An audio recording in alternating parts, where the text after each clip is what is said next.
जोहार गे सनाम को नवा चिरगल संदेश रे सांगुन तंगदाराम इंगे हालादान मंडी तबे तेहेño आर वीडियो ᱧᱮ के आपे को तलारे जहां दो पंजाब एंड सिंध बैंक रे फॉर्म ओडोक कना आर नवा दो सेंट्रल लेवल कना झारखंड दो टोटल 35 टी सीट मेना आर नवा 35 टी सीट लगित ते अप्लाई कमी होरा एतहब कना जहां दो 20 अगस्त खन चला कना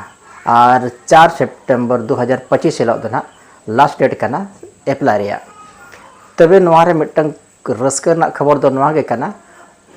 माने प्रत्येक स्टेट रे आपान आपिन मिटंग भाषा मेना आदो उनका गे नवा झारखंड राज्य रे अप्लाई लगिते संथाली भाषा दो निहत बड़ाई लगती कना तबे नाम अप्लाई दाड़ेया नवा नोटिफिकेशन रे ओना नेल जामो कना नवा मिटंग अड़ी गौरव रिया कथा कना अब संताल लगिते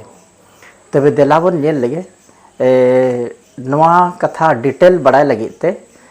डिस्क्रिप्शन रहा पे नेल दाड़ेया जहां दो ओडे लिंक एमका और ओना लिंक रे झिक कते सनम लेकना कथा पे बड़ाई नाम दाड़ेया होय बन नेलामेत गया जहां दो पंजाब एंड सिंध बैंक रिया वैकेंसी ओडोक कना अप्लाई दो एहोब कना 20 अगस्त 2025 खन लास्ट डेट दो मेना 4 सितंबर 2025 धाबित इन भितरीते आम एप्लीकेशन आम पेरेज दाड़ेया नोडे बन नेलेया detail of state wise vacancy and reservation जहां दो स्टेट लेवल से पनत लेवल जहां वैकेंसी ओडोक कना ओना दो नोका नोडे बन नेल नामेया एक नंबर से मिड नंबर दो मेना आंध्र प्रदेश तेलुगु बड़ाई दो अडिगे लगती कना उनका गे छत्तीसगढ़ रे दो छत्तीसगढ़ी भाषा गे लगती कना उनका गे गुजरात रे दो गुजराती भाषा बड़ाई लगती कना हिमाचल प्रदेश रे दो डोगरी भाषा झारखंड रे दो मेना संताली भाषा उनका गे कर्नाटक रे दो कन्नड़ा भाषा महाराष्ट्र रे दो मराठी भाषा उड़ीसा रे दो उड़िया भाषा पंडिचेरी रे दो तमिल भाषा पंजाब रे दो पंजाबी भाषा और तमिलनाडु रे दो तमिल भाषा तेलंगाना रे दो तेलुगु भाषा आसाम रे दो आसामीज भाषा हो नोका नोआ जहां बन नेल नामेया हो नोका को एमका झारखंड रे दो 35 टी सीट मेना और नोआ फॉर्म अप्लाई लगिते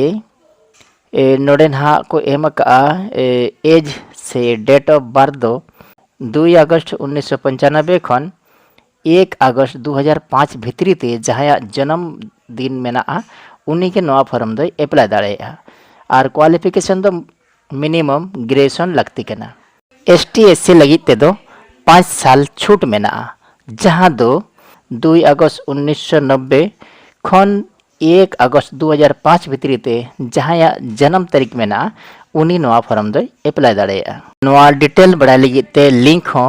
डिस्क्रिप्शन इन एमका तबे जहां को नवा डिटेल बड़ा सनाय बोना डिस्क्रिप्शन लिंक इन एमका ओंडे झिक कते सनाम लेकना कथा पे